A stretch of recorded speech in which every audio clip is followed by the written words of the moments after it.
pas lagi kita beli tenda itu sebenarnya udah suara anjing. Gitu. Anjing longlong tuh, panjang banget tuh suaranya. Ya saya juga masih cuek lah, anak-anak masih cuek karena kan suara anjing namanya di hutan. Saya anggap itu hal biasa gitu kan. Dia itu semakin ini Bu, jalan gitu. Kayak ngelewatin di dua belah ini jalan dia. Berbentuk bayangan atau mata doang? Suara aja. Suara sama merah kayak mata itu. Jadi suaranya itu kayak suara kerincingan sama kayak suara kuda gitu. Ruhnya ada tapi raganya nggak ada gitu. Saya malah sempat bingung lagi. Jadi di bawah kapur itu raganya, ya, ada di. rohnya ada, jadi seakan-akan ditukar gitu, kayak ditukar. Ya Allah alam ya, karena semua itu di luar nalar. Mungkin orang kali yang nggak tahu kejadiannya mungkin nggak percaya. Betul. Tapi saya sendiri yang ngalamin awalnya juga sama nggak percaya. Lihatlah channel Tia Perez, ada podcast tentang musik, hobi, profesi, bahkan juga pengalaman pribadi para tamu yang datang di sini. Oh, talk to me, talk to me, talk to me di podcast Tia Perez. Assalamualaikum warahmatullahi wabarakatuh. Hai Besti, welcome back my channel Tia Perez Official. Talk to me. Sahabat Tia Perez, dimanapun kalian berada, apa kabar hari ini? Semoga selalu dalam keadaan sehat walafiat, bahagia, dan selalu sukses ya. Nah, sahabat Tia Perez, siapakah bintang tamu kali ini di Talk to Me? Dia adalah seorang laki-laki yang pasti yang akan menceritakan pengalamannya tentang mistis. Serem gak sih? Nih, yang mana nih?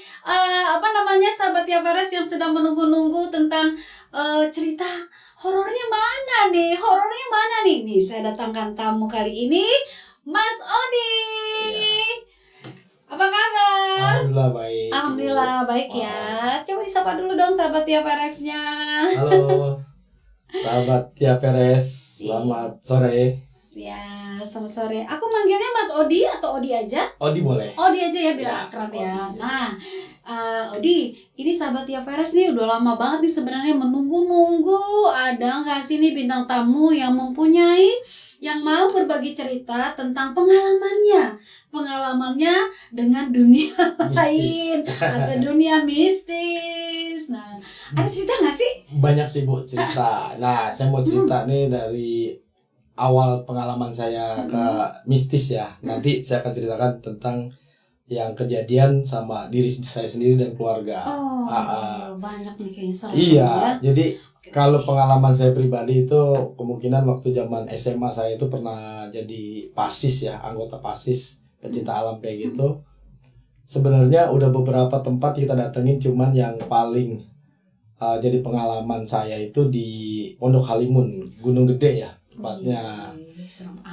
Waktu itu kita sama dengan teman-teman berangkat ke sana. Kurang lebih itu ada sekitar 14-15 orang lah. Kita ke sana itu ke Pondok Halimun. Sebenarnya sih memang yang kita masukin ke sana itu sebenarnya nggak boleh, udah di luar zona bumi perkemahan. Ya, dilarang. Ya, karena pada saat itu kita datangnya jam 3 sore. Jadi informasi temen nih, karena kita pengen tahu ke atasnya kayak seperti apa gitu kan. Karena yang sebelumnya itu kita pernah juga lewat belakang itu. Kita masuk lewat belakang dari Salabintana kalau nggak salah waktu itu ya, Salabintana apa kalau nggak salah, kita lewat belakang. Nah pas di situnya kita masuk yang pas di perbukitan itu sebenarnya udah nggak boleh di luar bumi perkemahan, cuma karena teman-teman pengen ke sana akhirnya kita berangkat nih tanpa pemandu. Nekat. Jam 4:30 itu teman bilang yaudah kita diriin tenda aja di sini katanya gitu. Di sini tuh di mana? Di tempat yang dilarang? Di tempat yang dilarang itu. Luar biasa. Jadi kita diriin tenda di situ. Pas saya bilang sama teman sih, emang boleh, saya bilang gitu kan. Kata teman bilang, ya udah kalau nggak ketahuan pasti boleh katanya gitu kan. Akhirnya kita coba diriin tenda di situ. siapin masak segala macem. Nah jam abis maghrib itu sebenarnya udah dibilangin sih sama warga sekitar waktu kita di bawah itu, kalau maghrib itu sama Isya jangan main gitar karena dia ngeliat kita bawa gitar waktu itu. Akhirnya temen dibilangin mungkin apa dia lupa atau gimana, dia main tuh gitar, nyanyi-nyanyi segala macam. Awalnya juga pas lagi kita benerin tenda itu sebenarnya udah ada suara anjing. Anjing, iya anjing ngomong tuh panjang banget tuh suaranya. Ya saya juga masih cuek lah, anak-anak masih cuek karena kan suara anjing namanya di hutan. Saya anggap itu hal biasa gitu kan. Nah temen itu bilang, yang satu yang lagi di dapur, kayaknya anjingnya turun nih, dia bilang gitu kan. Nah kalau turun kita siap-siap nih anak-anak bawa pegang kayu. Tapi ternyata hilang suaranya. Akhirnya jam 7:30 itu, 7:30 lah kalau nggak salah itu, kita istirahat. Jadi semua pada rebahan, ada yang di dalam tenda, ada yang di luar tenda. Kebetulan saya di luar tenda. Karena rebahan, nah saya lihat itu kok di antara dua belah bukit itu kayak merah itu kayak seperti mata. Saya bilang apaan? Ih, serem banget. Saya bilang apaan nih gitu kan. Nah saya bilang ke temen, coba deh lihat itu apaan sih, saya bilang gitu kan. Temen bilang paling suar kali atau apa gitu di situ. Nah akhirnya temen yang satu bilang, kalau suar kok kenapa gedenya seperti itu gitu, nggak gede banget gitu kan, masih kecil lah gitu. Dia bilang. Nah akhirnya saya nih di hati ini udah mulai kerasa gitu, kayak seakan-akan wah ini kayak ada yang nggak beres gitu kan.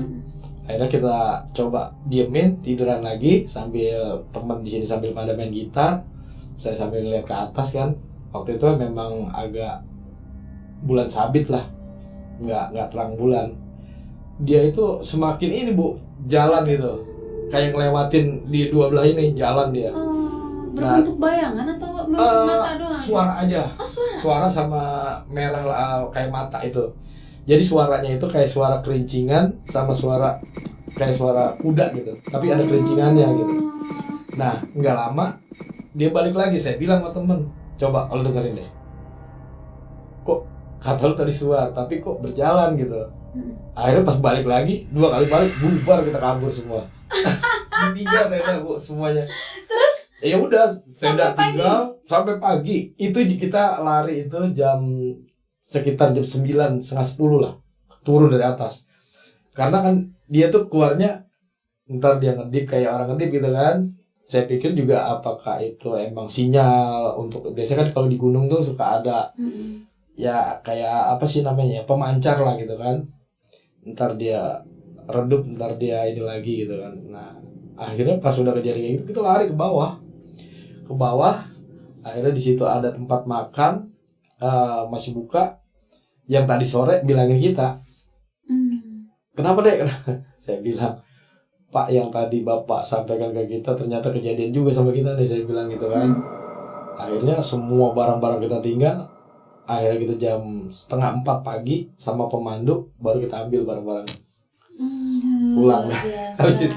Ya ampun, serem banget. Nah, sahabat Tia Veres, memang ya saat-saat SMA itu, betul, ya memang soto ya, pengen tahu aja Ina ini, Ina itu gitu kan ya. Padahal sudah tahu ada larangan, jangan ke situ, ke arah itu. Kalau mau ini ya di perbatasan yang memang tidak boleh, yang boleh ditempati gitu ya. Dari itu pengalaman SMA ya. Ada juga lagi pengalaman kerja saya Bu. Gimana tuh? Pengalaman kerja saya waktu itu, saya pernah bekerja di Citos ya, tepatnya di restoran gitu kan. Saya pulang itu dari Citos itu kalau nggak salah jam 12:40 lah. Itu tahun berapa? Itu tahun berapa ya? Kurang lebih. Citos, zaman kerja. Itu sekitar 2007-2008 lah kalau nggak salah. Oke, masih sepi ya. 2008 lah kalau nggak salah itu kejadiannya itu. Jadi pada saat itu memang karena kita yang closing, kunci itu saya bawa, tapi serapannya sebenarnya ada dipegang sama baker kita gitu kan. Saya bawa, napas banget itu gerimis malam Jumat. Saya itu di bawah tiang listrik itu yang ada lampunya di sini nih, lampunya yang satu itu. Mungkin dulu bahasanya tuh lampunya masih lampu yang bulat lah, yang 15 watt tuh. Jadi saya di situ saya buka HP, saya lihat kok kayak ada anak kecil lewat. Ya saya kira kok anak siapa malam-malam. Padahal itu udah di gang saya loh. Oh gitu. Iya di gang rumah saya yang mau ke arah rumah saya. Jadi saya jawab, ini dia. Nah nggak lama teman telepon, begitu saya angkat teleponnya, Toto langsung besar. Saya muter balik motor, handle Apa grip. besar? Orang itunya jadi besar anak kecilnya. Astagfirullahaladzim. Handle grip motor saya itu sampai patah gitu. Pas karena saya muter itu karena kena tembok kan. Berarti itu masih di daerah Cilandak ya? Depok, udah Depok. di Depok. Oh, udah di Depok. Udah di Depok. Jadi pas pulang kantor. Iya, pulang Kejadiannya berarti di Depok Di gitu Depok. ya. Kejadiannya di Aduh, Depok. Depok again. Itu memang luar biasa Bu. 3 hari saya tuh nggak kerja karena sakit kan kejadian itu. Dan Shock juga iya, ya. karena jadi kan ternyata kaget ya. bukannya saya aja yang ngalamin seperti itu. Ternyata tetangga saya juga sama ngalamin seperti itu juga. Posisinya di tempat itu juga. Tempat yang itu juga. Oh. Gitu. Makanya sekarang itu waktu itu di situ ada pohon mangga kalau nggak salah sama pohon bacang lah. Ditebang deh. Udah ditebang sekarang. Sama Karena di pas sini kejadian ditebang saya, juga. pas kejadian saya itu. Jadi ya itu memang bukannya cerita hayalan atau ini bukan, tapi itu memang benar nyata, nyata dan benar terjadi dan bukan saya doang yang bercerita. Ternyata di tempat RT saya pun ngalamin kejadiannya yang sama di situ juga. Di situ juga. Oh. Ada nggak cerita maksudnya dari masyarakat di sekitar gitu yang tahu sebab musabab memang dulunya ada apa di situ? Atau Kalau gimana? sebab musababnya sih kita karena nggak sampai sedetil itu ya kita nanya. Cuman orang bapak-bapak yang di situ bilang sama saya, berarti bukan saya doang yang ketemu hal seperti itu. Saya juga pernah ketemu. Oh yang benar Mas, saya bilang. Benar. Kalau nggak percaya ditanya RT sini tanya. Terus yang Itu pada daerah bapak, mana tuh spesifiknya? itu di Sugutamu. Itu 3 hari Bu saya nggak masuk dan saya kalau kan ini saya sampai meriang itu benar-benar. Mungkin gini kali ya, dulunya mungkin pernah ada kejadian, apakah Mungkin. ada orang gantung diri di situ, Mungkin. atau ada orang yang dibunuh kan biasanya kan Mungkin. cerita-cerita mistik itu kan ada dulunya ada kejadian-kejadian Betul. yang memang Biasanya mengerikan seperti itu. gitu ya. Biasanya Aduh luar gitu. biasa banget ya, kok bisa ya ketimpaan ngeliat terus gitu loh. Jangan dikasih inian ya. Apa sih namanya kan ada orang yang bisa lihat gitu ya. Ya, indra enam. Ketujuh kayaknya dah. Kebanyakan. Udah banyak. Udah ketujuh. Iya. Luar biasa. Minum dulu deh biar Iya. nanti ceritanya lebih semangat lagi. Masih banyak sahabat Tia Veres yang akan diceritakan oleh Odi ini, karena Odi ini memang benar-benar nggak tahu ya. Dibilang apa nih, dibilang sial atau enggak ya, memang kejadiannya memang melihat seperti Betul. itu ya. Oke, itu berarti zaman-zaman sekolah kerja ya. Kerja kali yang itu pas kerja. Oke, jadi udah 2 kali nih pernah ngalamin waktu Iya. zaman SMA camping dan zaman kerja waktu Ya. pulang sudah menuju dekat rumah padahal ya. Udah, jadi saya muter balik. Di situ masih sepi kali zaman waktu itu. Sebenarnya udah ada rumah sih Bu, udah ada rumah. Cuman saya juga waktu kejadian yang orang-orang lingkungan juga ngelihat itu juga sebenarnya memang udah rame, tapi emang pas kejadian itu pada saat sepi dia munculnya. Apalagi pas hujan lagi. Iya, pas hujan. Lembab.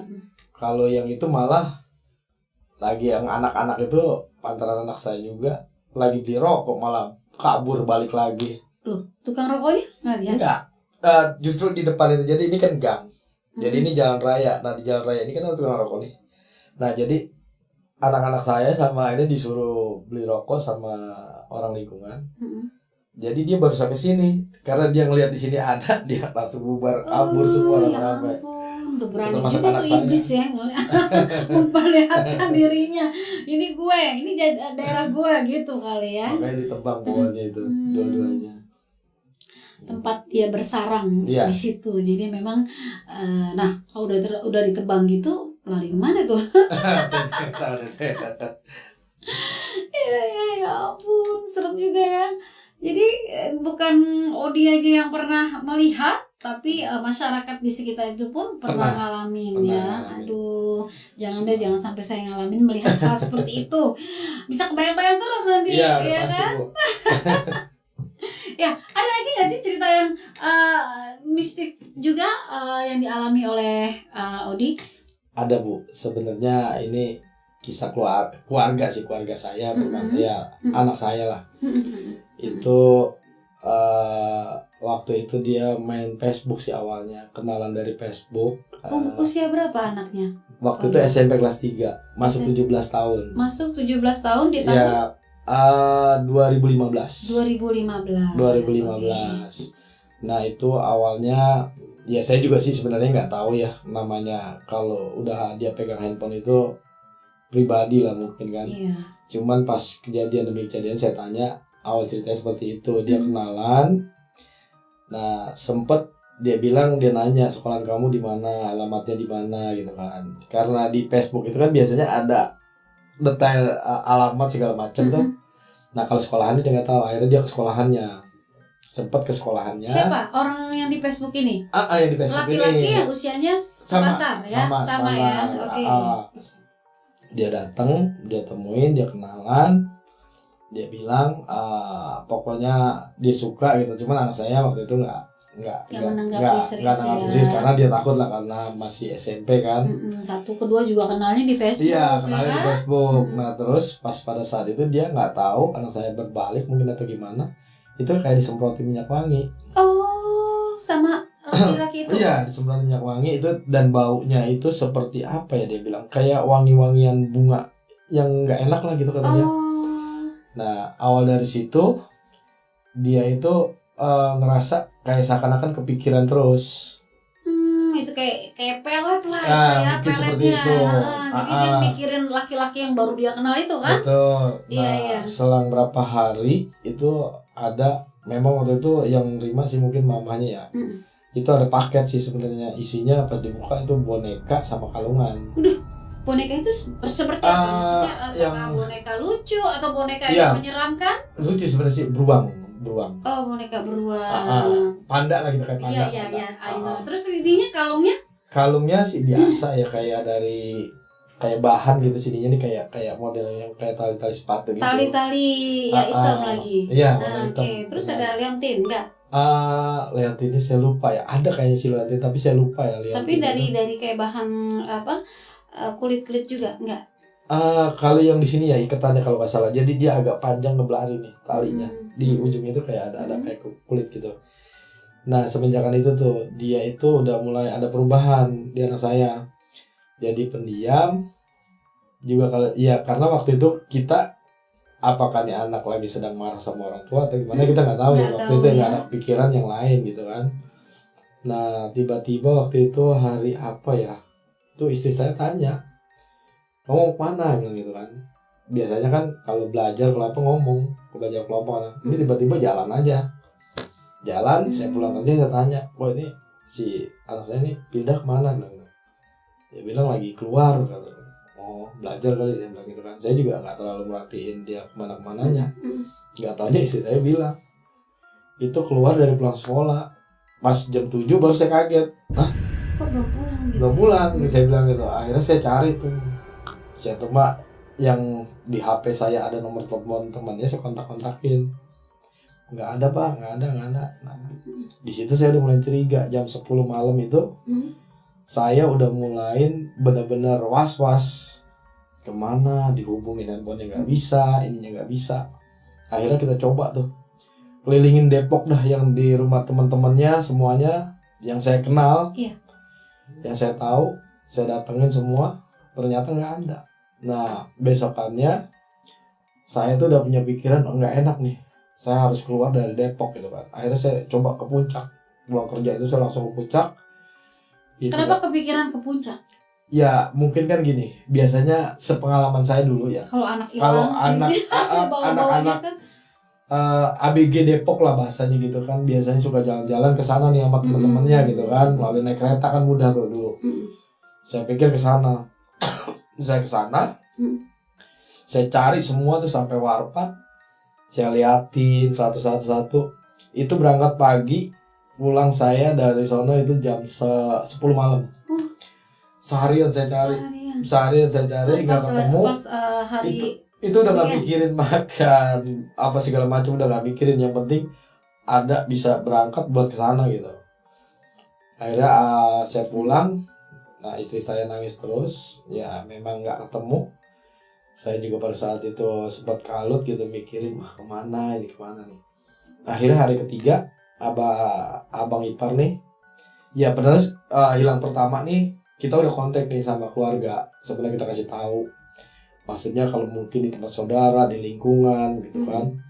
Akhirnya abang ipar hari kedua tuh datang, cuman posisi saya nggak ada di situ karena saya lagi nyari.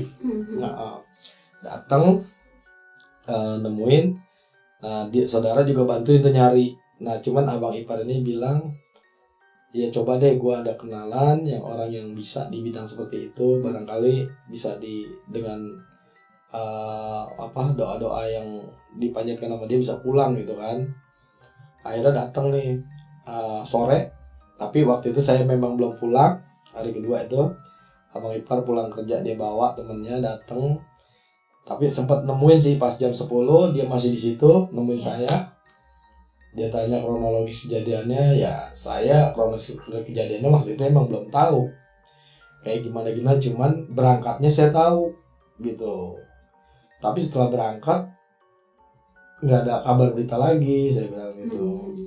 Akhirnya dia coba, nah pakai yang satu, nah abang yang di Bogor satu lagi juga sama bawa orang yang bisa. Nah kita juga, saya kebetulan ada saudara yang bisa, ya saya juga minta bantuan sama saudara kan. Akhirnya dia bilang hari ketiga itu ya memang ini katanya bukannya dia pergi begitu aja, tapi ini pergi ada yang bawa. Iya, yang bawa itu bukannya manusia atau jadi katanya makhluk halus gitu. Nah akhirnya hari ketiga itu sore, nah saya itu udah pulang, posisinya udah nyari sana sini, merasa udah lelah, udah capek karena dibilang seperti itu sama saudara. Akhirnya saya percaya apa yang dia ucapin. Sampai 5 paranormal itu yang menyatakan itu kan dari 7, 5 yang bilang itu katanya ruhnya ada tapi raganya nggak ada gitu. Saya malah sempat bingung lagi. Jadi kabur itu raganya, ya, ada di rohnya ada, jadi seakan-akan ditukar gitu, kayak ditukar. Ya Allah alam ya, karena semua itu di luar nalar. Mungkin orang kali yang nggak tahu kejadiannya mungkin nggak percaya. Betul. Tapi saya sendiri yang ngalamin awalnya juga sama, nggak percaya. Tapi dengan kejadian demi kejadian seperti itu di rumah saya, jadi saya percaya gitu kan. Percaya bahwa oh ya seperti ini. Dan buktinya pada saat hari keempat itu, jadi saudaranya semua rembukan nih, dengan paranormal juga sama rembukan. Nah dari keluarga saya bilang, ya udah coba kita yasinin minimal 7 orang, kita coba. Nah keluarga saya juga dari Tanah Baru juga datang ke sana. Nah terus dari keluarga di Depok juga, ya termasuk istri yang baca yasin juga nih baca. Nah itu sampai juga kalau bahasa orang Betawi, orang dulu bilang itu katanya harus pakai pituah. Itu yang kalau apa sih namanya tuh, kenceng segala macem lah. Nah itu yang ngelakonin itu, yang jalanin itu mertua saya. Cuma saudara saya nelpon itu jam 9 nelpon, dia bilang handphone semua aktifin karena hari ini jam 10 kayaknya dia telepon gitu kan. Itu yang ngomong itu siapa? Saudara saya yang bisa. Saudara saya yang bisa itu, dia bilang seperti itu. Pertama saya kan apa iya apa enggak gitu kan, putus harapan tuh tadinya saya. Karena 4 hari nggak ketemu, ya namanya orang tua pasti mikirin dia makan apa, ini apa, tinggal di mana gitu kan, kita nggak tahu. Malah pikiran jelek itu timbul. Iya, itu sudah makanya. 4 hari nggak ada kabar. Betul. Nah akhirnya bilang seperti itu. Ya saya tuh nganggapnya tadinya masih biasa ya, masih maksudnya apa iya gitu kan. Tiba-tiba benar sih jam 10 itu dia telepon, nangis enggak malam. Dia nangis. Kebenaran pas pada saat jam 10 malam telepon itu hari kelimanya, mau masuk hari kelima. Jadi pas banget lagi saudara pada kumpul banyak. Karena kita habis yasinan, habis segala macem. Akhirnya kita bikin strategi nih, maksudnya bukan menyergap sih sebenarnya, takutnya dibawa sama orang jahat. Jadi kita semua nih kalau nggak salah itu 3 sampai 4 mobil lah yang nyergap ke sana. Ya ternyata sih yang nemuin orang baik. Katanya dia bilang ketemunya di pinggir jalan tol Jagorawi.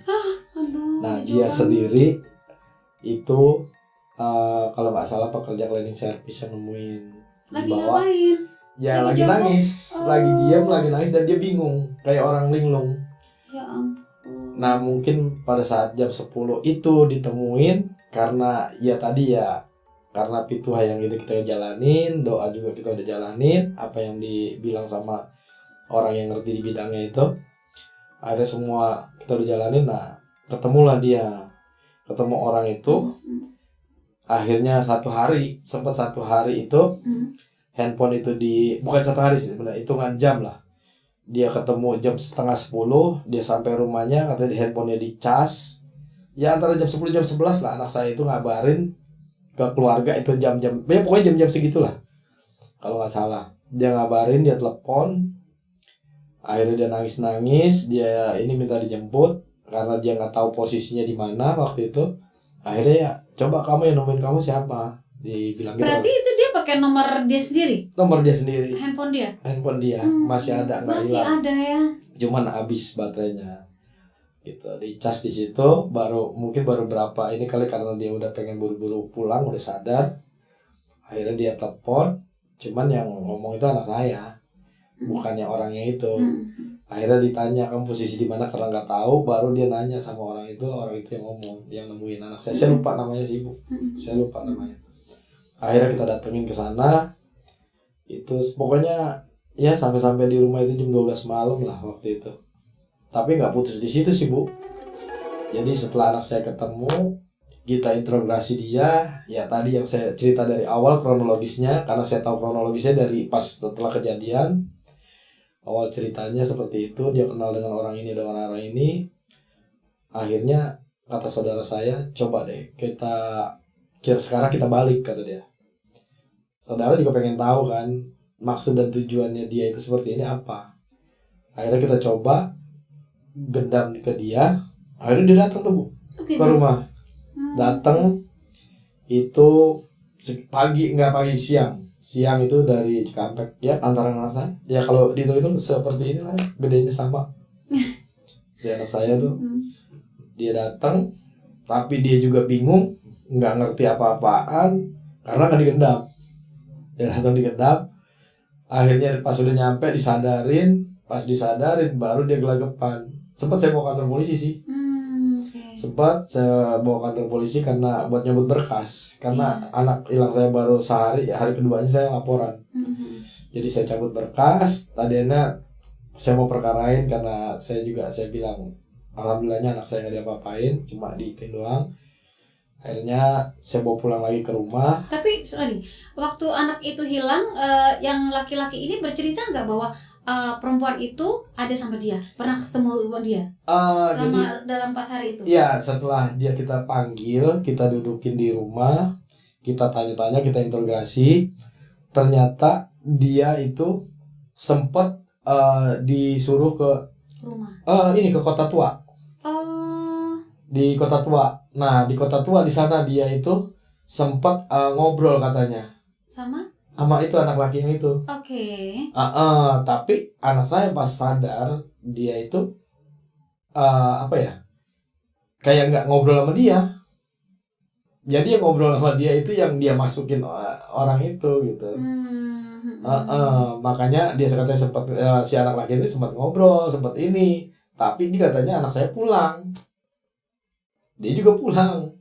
Itu yang ngajakin saya bingung, kok anak saya nggak pulang. Saya bilang malah diketemuinnya di pinggir tol Jagorawi. Nggak nyampe rumah berarti, Nggak mungkin nyampe rumah. saat dia mau kembali sudah linglung. Udah linglung. Jadi Udah dia linglung. nggak tahu mau balik ke rumah jalannya kemana Iya, ya. Udah Sampai linglung. akhirnya dia sadar di tengah jalan ya di itu Di ya pinggir di tol. pinggir tol itu Di tol ditemuin Jagorawi. oleh sang cleaning service Betul. tadi. Benar. Nah, nggak sampai di situ aja. Mm-mm. Setelah kita panggil seperti itu, ya saya juga nggak tahu ya apa yang dia dendam atau gimana, saya nggak paham karena keluarganya sebenarnya keluarganya pun nggak diapa-apain, adiknya itu ya, kakaknya kayaknya marah, adiknya tiba-tiba bisa nyampe ke situ karena selama ini katanya nggak tahu Depok, nggak tahu ini kok tiba-tiba bisa nyampe di Depok. Dia bingung dan dia ngerasa katanya di keluarga juga ada yang bisa juga, dia bilang. Jadi dia apa ya, karena nih anak pesantren sih katanya sih, dia ngakunya anak Kakaknya pesantren dua-duanya, Oh, kakak sama adiknya itu katanya anak pesantren, dia dia ngakunya. belajar ilmu apa itu seperti itu? Nah Apa makanya saya juga fungsinya nggak dia? paham itu kejadian. Setelah kejadian itu udah clear menurut saya, anak saya juga udah pulang, udah di rumah, tapi gangguan itu sampai 40 hari Bu, Oh, yang saya rasain. Dan itu contohnya gangguan uh, seperti apa? pokoknya dia tuh kalau setelah selesai isya lah, di atas jam 10 kesanain itu udah mulai dia kesurupan. Teriak-teriak gitu. Ya pokoknya teriak-teriak, dia mau keluar dan Apa teriak-teriaknya dia itu memanggil-manggil orang laki-laki itu atau teriak-teriak dia enggak, nggak jelas? dia teriak-teriak nggak jelas. Terus kedua sering apa ya, kayak bawaannya itu pengen keluar karena dia ngerasa itu bukan rumahnya katanya. Ini bukan rumah saya. Iya karena kan dia bilang tadi, jadi ini berbenturan kalau kata paranormal, karena yang di dalam itu masih ada, ini mau udah masuk tapi dipaksa buat keluar lagi gitu. Jadi dia senang sama tubuh anak saya, Oke. udah nyaman gitu kata dia, Dia nggak mau keluar ya? nggak mau keluar. Makanya kata orang yang bisa itu memang harus 40 hari katanya. Terus selama 40 hari itu dibacakan doa terus? Iya, malah dikontrol terus, itu nggak tiap hari sih. Jadi karena ada tadi kalau nggak salah ada yang masih ngikutin terus itu paranormal sih pakai itu masih ada 4 kalau nggak salah, 4 orang. Jadi dia kalau keluarga saya yang dari bisa itu kontrol dari rumahnya.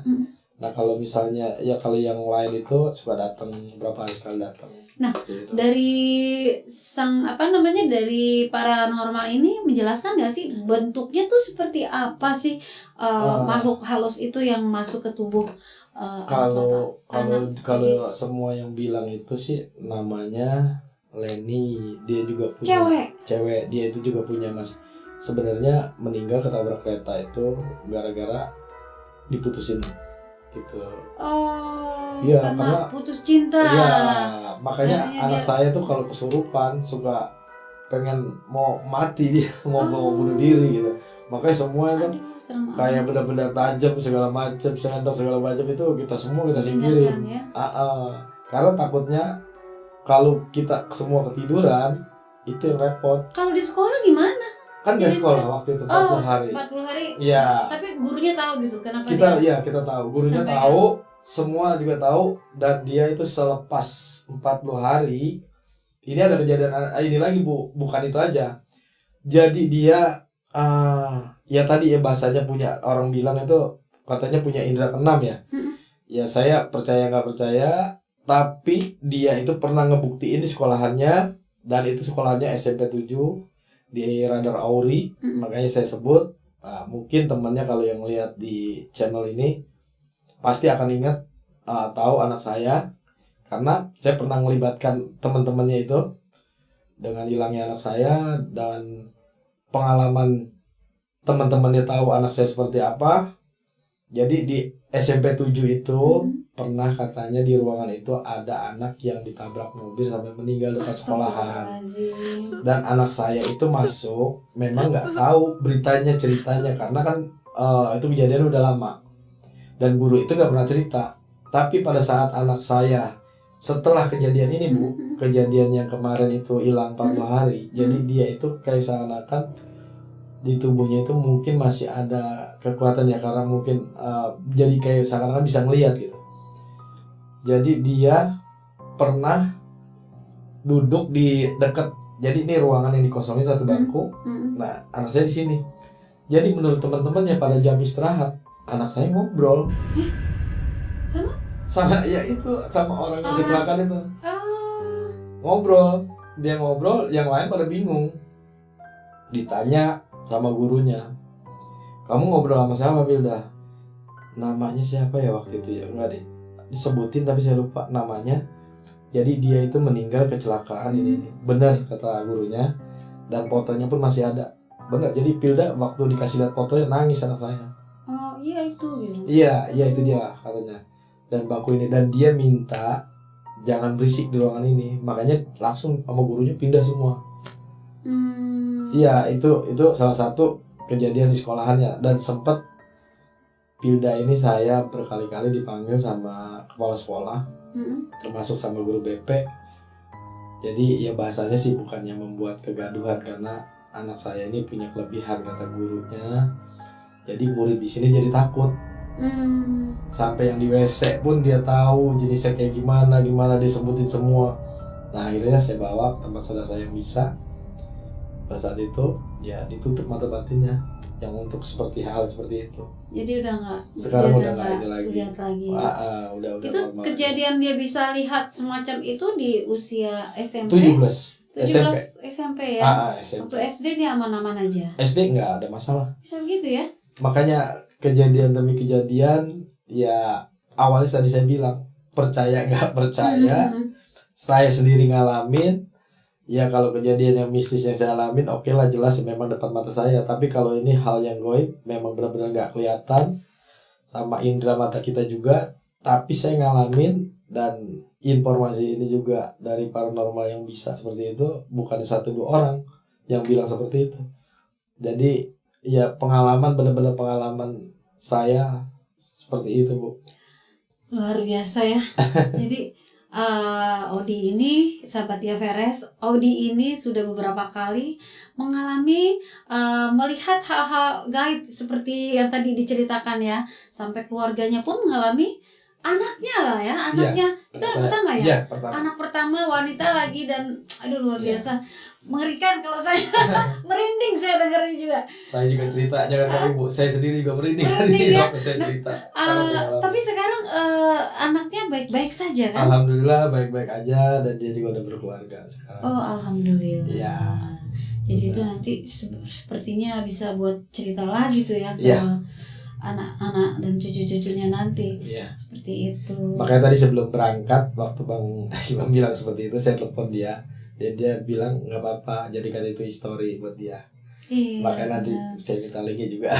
Ya Filda ya. Buat Filda. Saya boleh ya untuk Filda, semangat ya. Itu menjadikan pengalaman yang mungkin pengalaman buruk ya. Pengalaman buruk, dan semoga tidak terjadi lagi hal yang sama. Betul.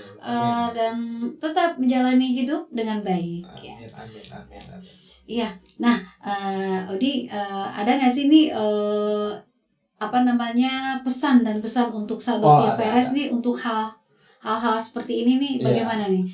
Ya, untuk pesan saya kepada sahabat Tia Veres, ya kalau dalam menggunakan apalagi sekarang teknologi udah canggih, HP khususnya, harus ngerti dan paham apa yang harus kita karena dunia maya ini memang luar biasa gitu. Kadang-kadang banyak orang terjebak gitu di dunia maya. Ya intinya hati-hati aja, jangan sampai seperti anak saya kejadiannya. Hanya itu aja sih. Ya, baik sahabat Tia Veres. Jadi tadi Odi sudah menjelaskan bahwa kita sebagai manusia itu harus bijak menggunakan medsos ya. Karena di situ banyak beragam orangnya. Ada orang yang memang baik sekali, ada orang yang menggunakan medsos itu untuk kejahatan. Seperti itu ya. Dan lagi nih untuk kita semua sahabat Tia Veres ya, jika sedang mempelajari ilmu-ilmu yang memang belum pasti, yang untuk ilmu-ilmu gaib itu cobalah jangan digunakan untuk kejahatan, tapi gunakanlah untuk kebaikan ya. Betul. Seperti itu.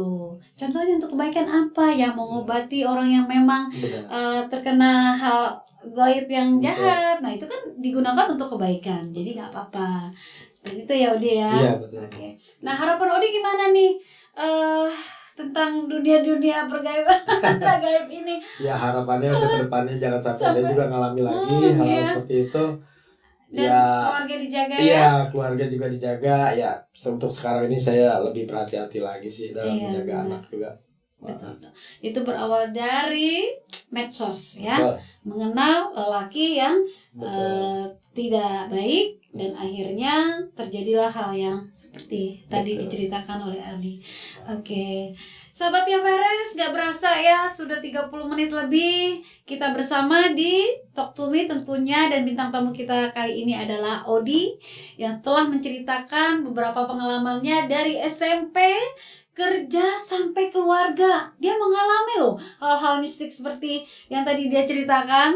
Aduh, itu benar-benar jangan sampai kita semua ini mengalami hal yang sama seperti yang dialami oleh Odi dan keluarga ya. Baik, sahabat Tia Veres yang baru saja bergabung, jangan lupa di subscribe, di like, di komen, dan juga di share ke teman-teman.